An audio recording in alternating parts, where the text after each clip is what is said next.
Next question. Oh, it comes from me. Adam makes beer on YouTube. Let's talk about maximizing volume on hop forward beers. All right, so here's a shout primarily to my pro side fellas out there, my pro side brewers, my pro side ladies and gents. But there can be some overlap with some things that we have going on the home side as well. I am now definitely chasing volume more than I have been in the past. We've been talking about shifting to more of a production model, and I've kind of just wung it with my IPAs in the past, and I said I'm going to try to make as good a beer as I can, and I'm going to get the volume that I get out of the end. I am trying to hit some price points right now, so I'm trying to figure out all the things I can do to maximize. And this is what I've been doing. The first one might sound common sense and kind of duh, but it's a real thing. I'm putting one more barrel of wort into my kettle. I am filling up to 19 barrels. I used to do 18 before. I have pushed on that a little bit. The kettle can handle it, but I do have to say you do have to be very, very careful of boilovers. Boilovers are no joke. That wort burns you and keeps burning you. It burns you worse than boiling water does. So please be careful, but maybe there is a little bit more headspace that you can be rolling with when it comes to that. I will say that I do use a food grade defoamer in the kettle. And that would be something that I would recommend. I would start on the lower end of the dosing side and slowly start moving up to the higher end.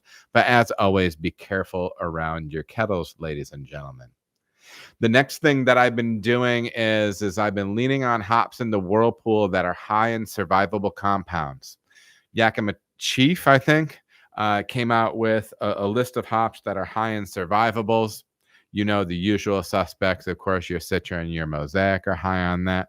There's some other hops that are high on that list as well, but one that can kind of be a sneaky one a little bit, and the word's been out for a little while on it, but Idaho 7 in the whirlpool is really great, and you can get a nice pineapple note out of it, and I find specifically in the whirlpool you get a pineapple note out of Idaho 7. Now, I've been leaning on those hops because I want to obviously have more, I want that to actually get into it.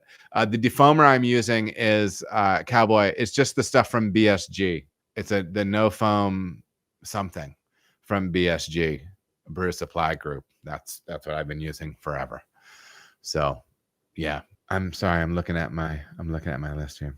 Leaning on hops. Yeah. So, I mean, that makes sense. For me, I'm running Mosaic and Idaho 7, and that helps to carry more final flavor and aroma into the finished beer. I'm also utilizing Helio Gazer, which is the thiolized London 3, or is it London? Yeah, London 3, the juicy strain. That is the thiolized version of that.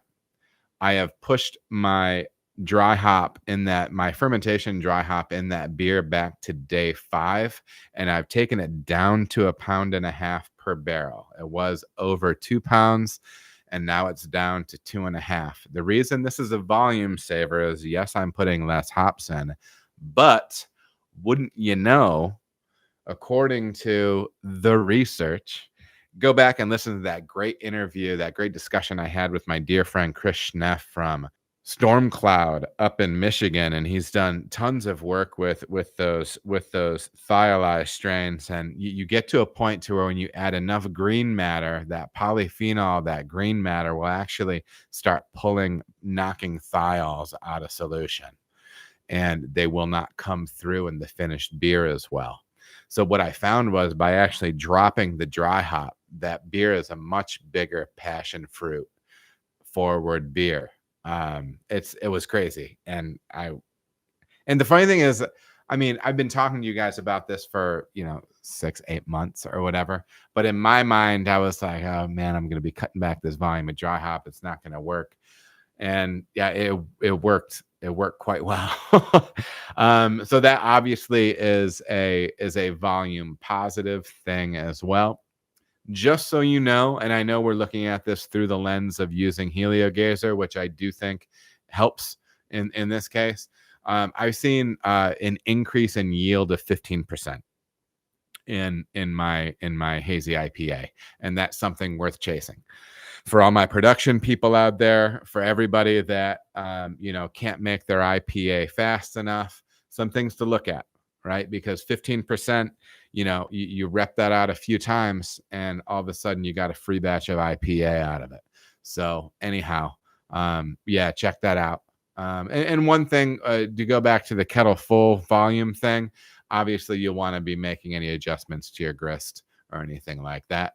But yeah, it's been a massive yield increase for me. So we're pretty excited about it, and maybe it's something that you can implement in your brewery.